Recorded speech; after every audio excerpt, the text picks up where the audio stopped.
안녕하세요. 세종에서 온 팀 세종 크리에이티브입니다. Good afternoon, we are Team Sejong Creative. Hola, buenas tardes. Nosotros es equipo Sejong Creativo. Guten Tag, wir sind das Sejong Creative Team. Today's discussion. Let me introduce our panelists. On the affirmative team, we have students Yesung Choi and Youngmi Kim. On the opposite team, we have students Yerin Lee and Chiu Park. And we have Dr. Chui Choi as the advisor. Today's debate will take on a role-playing format, allowing participants to freely their opinions. We will conclude by presenting alternative solutions. With the advancements in modern science and technology, new challenges have emerged in the fields like medicine and life sciences. As we gain the ability to manipulate living organisms, including humans, numerous ethical issues are arising. Many scientists now believe that a certain stage after fertilization is the starting point of life.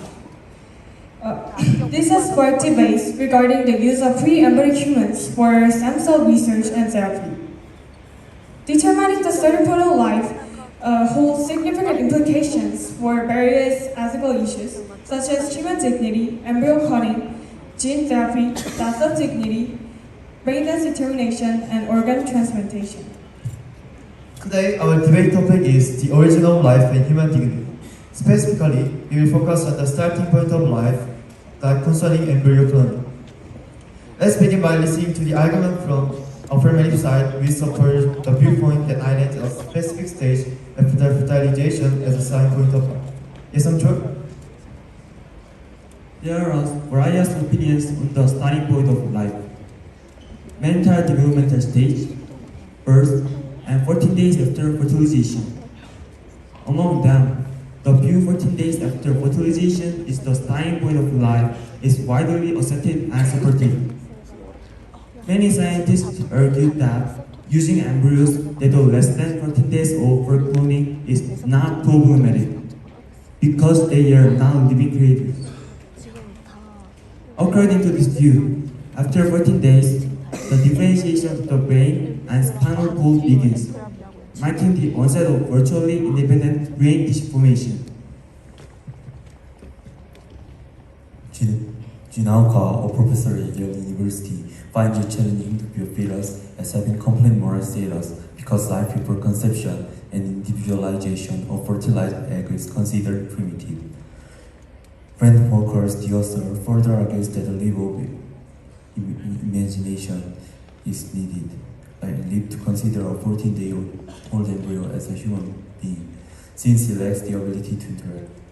Therefore, cloning embryos for stem therapy to save lives seems reasonable and could potentially address issues related to organ transplantation side effects, making it a significant breakthrough. Thank you for your opinion. What does the opposing team think about the idea that regards a particular stage after fertilization at the beginning of life is its relationship to embryonic stem cells? It can be problematic to consider the certain stage after fertilization as the starting point of life. There is no clear distinction or significant differences between the embryo before and after day 14. The development of the fertilized egg is a gradual process with no major changes observed on day 14 compared to day 13. Additionally, focusing on the formation of brain tissues as the starting point of life is seen as materialistic, as it implies that being human depends solely on the presence of a brain. Therefore, we assert that life begins at the moment of fertilization. Let us explain in biological, genetic, and biblical perspectives. In biology, a living organism is defined as a self-replicating entity that carries out metabolism within a membrane-bound cell based on genetic information which closely correspond with the fertilized egg. From a genetic standpoint, the physical characteristics of a human are determined at the moment of fertilization, and the established genetic composition remains constant until death. According to the Bible, the entire period from conception to childbirth is considered a person with a soul. In Luke chapter 1, verse 41, the Greek word brephos is used to describe an embryo in the womb. And in Luke chapter 18, verse 15, it refers to an active child in the world. This indicates that Bible views embryo and children as the same. Furthermore, in Psalm chapter 51, verse 5, David expresses himself as I and acknowledges sinfulness from the moment of conception.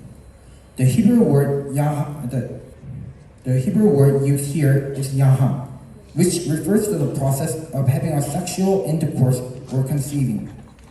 We can define conception as meeting of egg and sperm cell, resulting in formation of fertilized egg. From a biblical perspective, the soul is believed to enter at a moment of fertilization, establishing the personal subject, the I. In conclusion, considering the biological, genetic, and biblical viewpoints, it becomes evident that life begins at the moment of fertilization, rather at certain stages after fertilization. Thank you for presenting the arguments from both sides. While they hold different views on the specific stage of life's development, it is evident that the core of this debate revolves around human dignity and the value of life. Given this context, what alternatives can be proposed to address the biological concerns raised by both sides? This question also relates to our upcoming topic on the ethics of embryo cloning.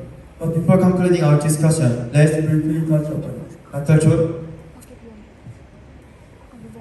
First, let me explain why somatic cell nuclear transfer is used to create stem cells. Stem cells are remarkable because they can turn into any organs in our body. For example, they can help people with spinal cord injuries regain movements in paralyzed limbs. However, using embryo stem cells have ethical concerns.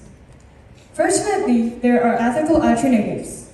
Although stem cells from sources like bone marrow, skin, or umbilical cord blood can be used without any ethical issues. They are already being used to treat conditions like leukemia and stroke.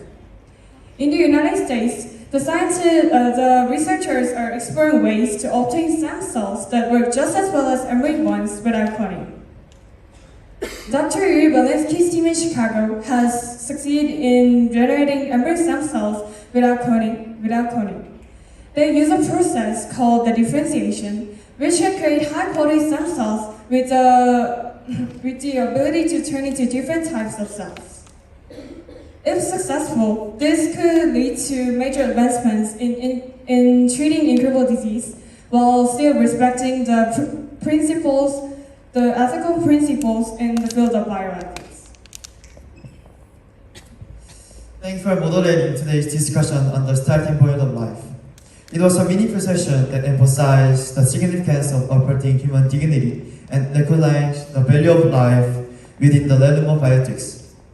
As the British physicist Isaac Eddington once widely remarked, science is one thing, wisdom is another. Science is an edgy tool with which men play like children and cut their own fingers. This serves as a reminder for us to pursue true science and true technology that deeply considers the aspects of humanity, society, nature, and life, rather than blindly rushing forward. With that, I would like to bring this forum to a close.